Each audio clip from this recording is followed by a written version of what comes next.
Sir, నీకు దండం పెడతాను, నువ్వు వదిలేండి సార్. నేను అలాంటి దాని కాదు. నేనేం చేయలేదు, నువ్వేం కంగారు పడద్దు. నీ దండం పెడతాను సార్, ప్లీజ్ సార్, నన్ను వదిలేయండి. ఏం కంగారు లేదు, ఈ అరుపులో నాకు కావాలి. నన్ను వదిలేయండి, నేను అలాంటి దాన్ని కాదు. ప్లీజ్ సార్, నన్ను వదిలేయండి. నేను అలాంటి దాన్ని చెప్తాను ప్లీజ్ సార్, నీకు దండం పెడతాను, వదిలే.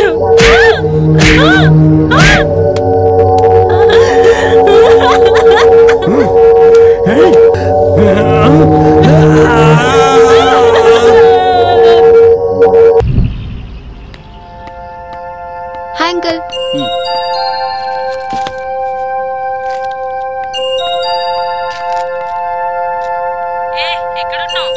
ఏయ్, ఈరోజు ఫ్లేవర్ చేంజ్ చేశాను. ఎన్నిసార్లు చేంజ్ చేస్తావే? నీ కాంబినేషన్ ఏంటి? ఏ టైంలో నైనా గుడ్ కాంబినేషన్ ఇస్ కామనే లేవే. నీ టేస్ట్ కు జోహార్లే బాబు. Hey tasteless fellows. Hello hello hello, ఇతనేంటి ఈ టైంలో నన్నే ఫాలో అవుతున్నాడా? ఏమైంది శాలిని? నేను మళ్ళీ మాట్లాడతా.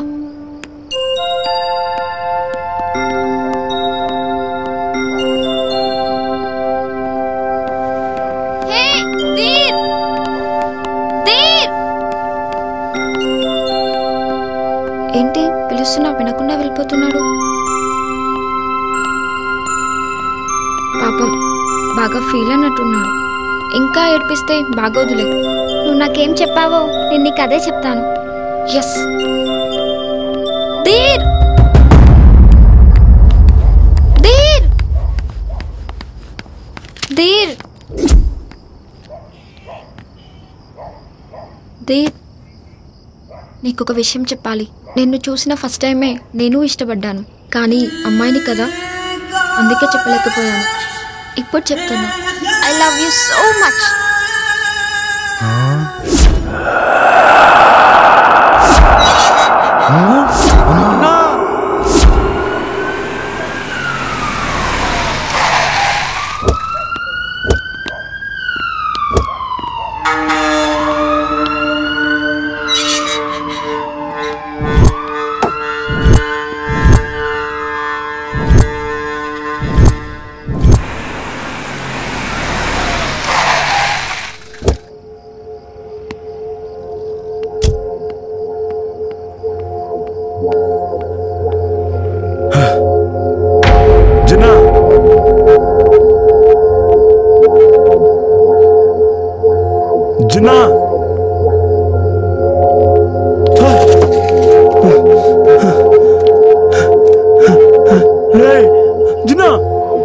ఏమైందిరా? ఇన్నాళ్ళు నలుగురు నాలుగు దిక్కుల్లో ఉన్నాం, ఇప్పుడు ఏమైందిరా నీకు? ఎవరురా చంపింది? కన్నాభాయ్, ఇదెవరో పక్కా ప్లానింగ్ తో చేశారు. ఇంత కసిగా చంపారంటే వాళ్ళ మోటివ్ చాలా స్ట్రాంగ్ గా ఉండుంటుంది. అయినా సరే వాడిని పట్టుకుంటాం. నీకేం కావాలో ఎంత కావాలో తీసుకో. నాకు కావాల్సింది వాడు అరెస్ట్ కాదు, వాడి ఆచూకీ. సార్, దీనికి సంబంధించిన ఇద్దరిని కస్టడీలోకి తీసుకున్నాం సార్.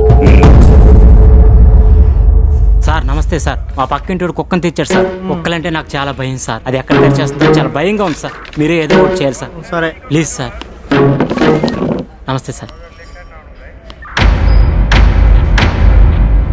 చూడండి, మాకింకో పని కల్పించకుండా అసలేం జరిగిందో చెప్పండి. సార్, మేము వీకెండ్ పార్టీకి వెళ్ళి వస్తుంటే మధ్యలో తను వాటర్ కావాలంటే నేను తీసుకురావడానికి వెళ్ళాను సార్. నాకు కావాల్సింది అది కాదు, అక్కడ గెస్ట్ హౌస్లో ఏం జరిగిందో అది చెప్పు. సార్, నేను గెస్ట్ హౌస్ దగ్గరికి వెళ్ళాను. లోపల నుంచి తన అరుపులు వినిపించేసరికి కోపంతో గేట్ తీసుకుని లోపలికి వెళ్ళాను సార్. లోపల చనిపోయి ఉన్నాడు సార్. అంటే నువ్వు అతన్ని చంపలేదు? లేదు సార్. అయితే ఈ గ్యాప్లో ఎవరో చంపుంటారు? తెలియదు సార్. తనకు తెలిసి ఉంటుందిగా. టెన్షన్ పడకండి, ఈ హత్య మీరు చేయలేదని నాకు తెలుసు. కానీ ఈ కేసు నుంచి బయటపడాలంటే అసలు హంతకుడు ఎవరనేది తెలియాలి. సో వాడెవడో తెలియకపోయినా వాడు ఎలా ఉంటాడో చూసే ఉంటావు. వాడిని గుర్తుపట్టగలవా? సార్, చూస్తూ గుర్తుపట్టగలను సార్. గుడ్. ప్రసాద్, షార్ప్గా ఉండే ఆర్టిస్ట్ని పిలిపించు. Okay sir.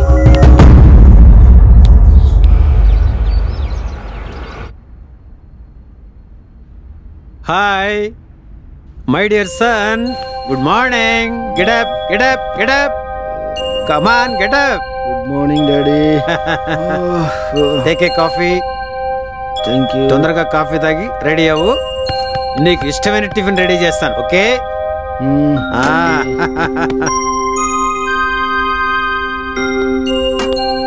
రే మీరేంట్రా ఈ టైంలో? ఒరే మామ, నీకో విషయం చెప్పాలని వచ్చావురా. ఏమైందిరా? శాలిని పోలీసులు తీసుకెళ్లారా? ఏంట్రా నువ్వు చెప్పేది? అవునరా మామ. ఒరే నువ్వు చెప్పురా. అవునరా, ఇప్పుడే చూసి వస్తున్నాం.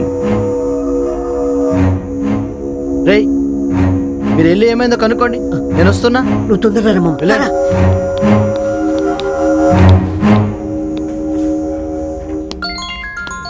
ఛీ వీడబ్బా. కన్నాబాయ్ చెప్పు. రేయ్ ఏం చేస్తున్నావు? కన్నాబాయ్ మన పని మీదే ఉన్నా. దొరికిన వాడిని కూర్చోబెట్టి మర్యాద చేస్తున్నావా? చూడు కన్నాబాయ్, మున్నా జిన్నాని చంపింది ఒక్కడే. వీళ్ళు వాడిని చూసిన సాక్షులు మాత్రమే. రేపట్లోగా వాడి ఆచూకు తెలుసుకుని తీసుకొచ్చి మీ ముందు నిలబెడతాను.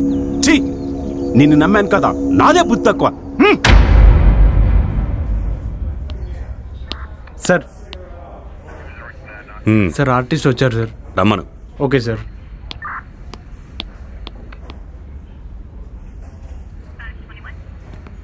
సార్ ఆర్టిస్ట్ గారు.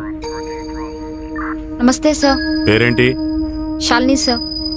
బొమ్మలు బాగా వేయగలవా? పర్లేదు సార్. ఇది చూసి వేసే బొమ్మ కాదు, ఆనవాళ్ల ప్రకారం ఊహించుకొని వేయాలి. వేయగలవా?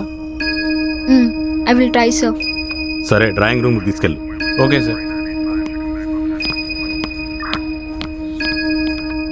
చెప్పండి, అతను ఎలా ఉంటాడు?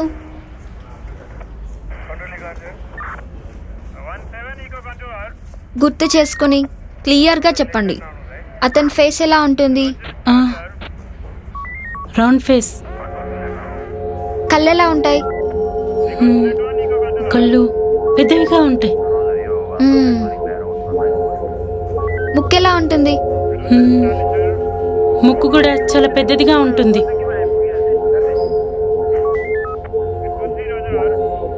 ఫేస్ కొంచెం స్మైలీగా ఉంటుంది.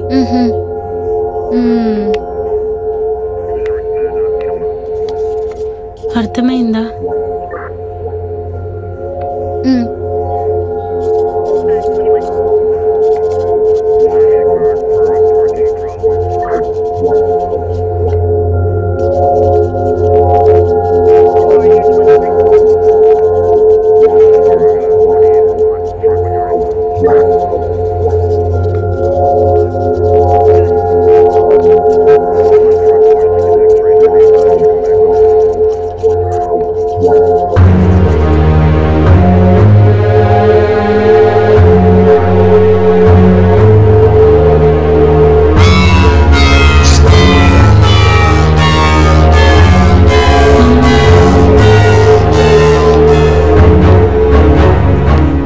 కేసు నెంబర్ 125 రాబరీ కేసు పట్టుకొచ్చినారు. ఓకే సార్, ఎక్స్క్యూజ్ మీ.